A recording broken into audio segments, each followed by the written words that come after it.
Previously in the studio, I decided to redo this older piece of art. And by redo, I ended up completely tearing it apart and starting over. And while I made some progress on the piece, it didn't quite get done completely. So in this week's video, I'm jumping back into this painting. But first, in case you're new around here, here's a quick introduction as to who I am. Hi there, I'm Stacy, the Encaustic mixed media artist behind Studio Stacy. Encaustic literally means to burn in. So I paint with beeswax and a torch, and because it's mixed media, pretty much anything else I can get my hands on. If you're new around here, welcome. If you're a returning viewer, welcome back. Consider subscribing and joining this artsy community. Don't forget to hit that thumbs up button, which helps me get introduced to more like-minded artsy folks like yourself. Good morning all. I have the wax turned on, so if you hear clicking in the background, it's the griddles heating up. But I thought I would take the time while I fixed this mess of a painting, and I'm looking over there because it's sitting on the counter there. I thought I might take the time, since you've seen me paint 1,010 times encaustic paintings, I thought maybe we could discuss a question that I got recently in an email from a fellow creative artist, and that is about monetizing your artwork and or your creative hobby. So I jotted down a few notes on my phone, so I might be looking down from time to time, but I thought now would be a good time to discuss that. All right, so monetizing your creative hobby may or may not be for everyone. In fact, it's probably not for everyone. And you might be worried about ruining your artistic expression and your creative hobby if you monetize it. And I have a few thoughts on this, so I thought we could discuss them and I could share my thoughts on the topic with you all. All right, the first thing I want to mention is you might be concerned about protecting your creative energy if you monetize it, not having the creative energy that you would have, or the creative maybe freedom that you might have if you don't have your hobby monetized. And so I thought I'd talk about how to protect that. And I think there's a couple ways. First, you could have a sketchbook just for you, just to play and experiment and create art in, that you never share with anyone. It's just your own personal space. And it could be a sketchbook or, anything really, but I'm just using a sketchbook as an example. The other thought I had is make sure you take some time, perhaps out of every week, maybe if you have it, out of every day. Just, go for a walk, recharge the creative battery. Perhaps you like to get outside. Maybe you get outside in nature. Maybe you take yourself to a coffee shop or a favorite bookstore. Maybe you go to see an art gallery, an art museum. Take yourself on an artist date, as Julia Cameron once said. My second thought on this is make sure whatever that creative hobby is something that you really love. I mean, really, really, really love. Like you have a passion for it. You can't imagine not ever doing the thing. If it's something that you're like, oh yeah, this is fun, maybe I could make a living or make an income selling this thing or doing this thing, turning it into or monetizing it might not be for you. And the reason I say that is because this is hard, right? It's not an easy thing. Otherwise, I think maybe every creative person out there might be monetizing their hobby. But there's going to be times when nothing is selling. There's going to be times when the creative juices perhaps aren't flowing. And there's going to be times when you think, why the heck am I doing this? What am I doing? You're going to question everything. And I think you need to lean back then when you question it. It's because I love this thing. It's because I can't imagine not doing it. You always have that kind of fallback, that really strong passion, the love for what you do. And if you don't, it's going to be a struggle. It is a struggle to begin with. I'm not going to lie about it, but I think it's worth it when you know you really love doing the thing. And my last thought is that you don't have to monetize your creative hobby to call yourself an artist, to call yourself a writer, to call yourself a musician. I kind of want to reiterate that, because just because you're not selling something or making money off of something doesn't mean you're not the thing. Just keep that in your head. Just because you're not selling art, if you're painting art and you're making a painting, you're an artist. If you're writing things down, you're a poet, you're a writer. If you're singing a song, you're a musician, or playing the guitar, you're a musician. Whatever, career, fill in the blank, whatever your hobby is, if you think that is your creative career, it doesn't even have to be what you do. It doesn't have to be what you make money off of. Hopefully that makes some sense, and I'm not rambling too much on that, but I just wanted to give you the confidence to call yourself whatever it is, even if you're not making money off of it. Now, having said all that, say you decide you do want to monetize this creative hobby of yours. You might be debating on quitting your day job. Should or shouldn't you quit your day job? I think there's two fields of thought here. One is, yes, definitely quit the day job. The second is, obviously, don't quit the day job. Keep your steady income.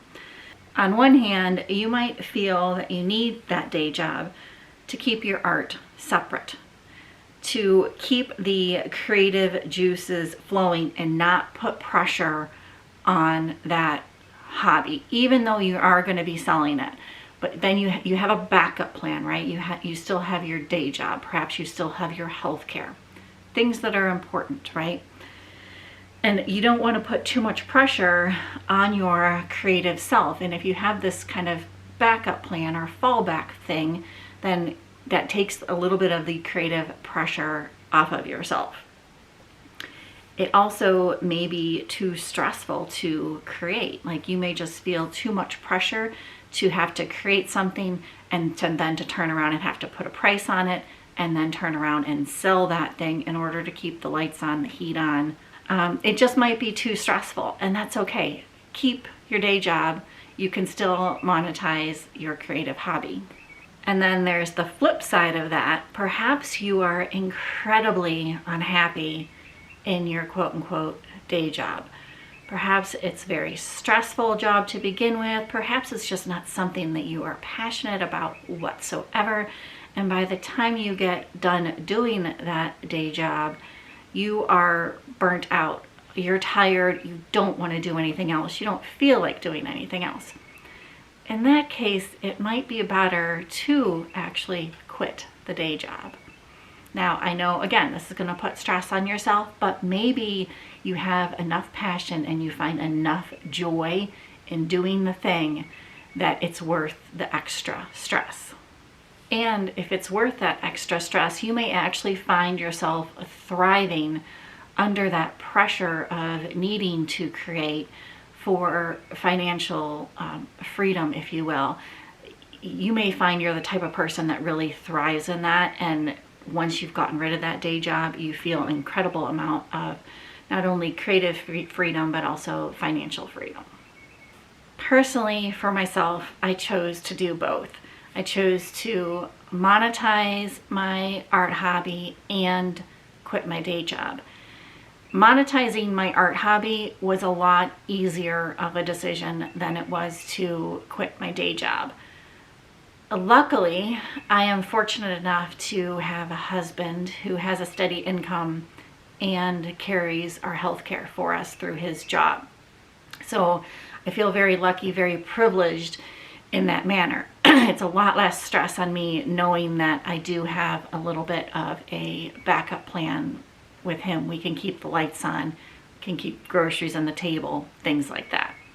I also want to say though, it's still not to say that it's not stressful on me at times. I do definitely still worry about my income, about paying bills, things like that. So I don't want to take that away from anybody that also has maybe a partner or somebody else that they can fall back onto. It is definitely still stressful, and I do want to reiterate that.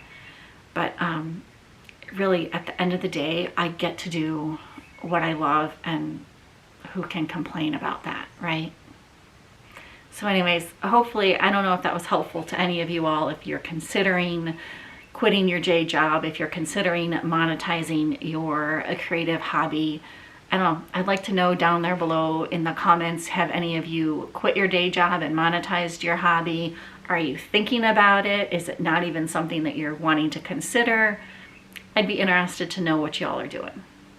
And on that note, I'm going to leave you here for today. I will see you in just a few short seconds to finish this painting up. Good morning all in the studio, as you can see, and I'm getting back to this painting. I'm not 100% convinced on the sky, which I think I said that in the last painting session, but I'm going to stick in some pine trees.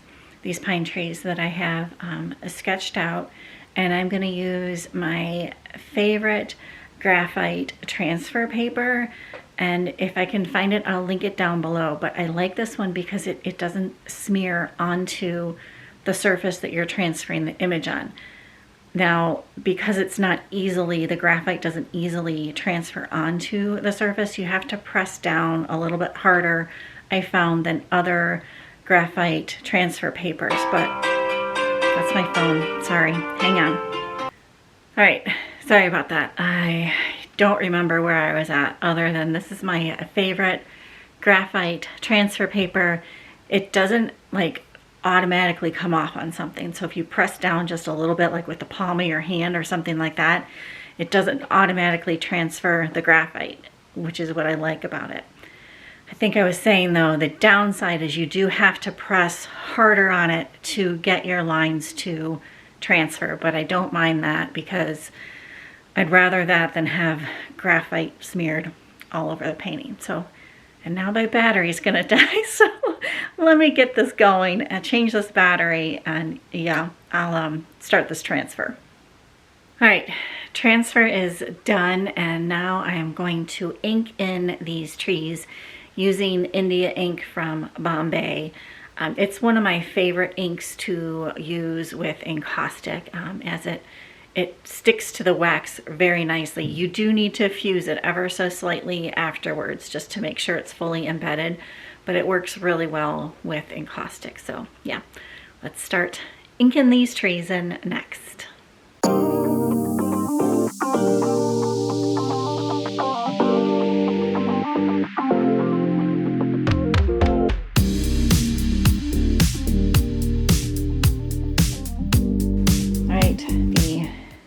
Ink is still drying in certain areas, but pretty happy with how those pine trees came out. I think I added a little bit more up there to the sky area, so I'm pretty happy with that now. However, now think that maybe these look a little too flat, so I'm going to attempt to maybe put some oil stick over them. And I'm really hoping I don't ruin them. Let's see what happens here.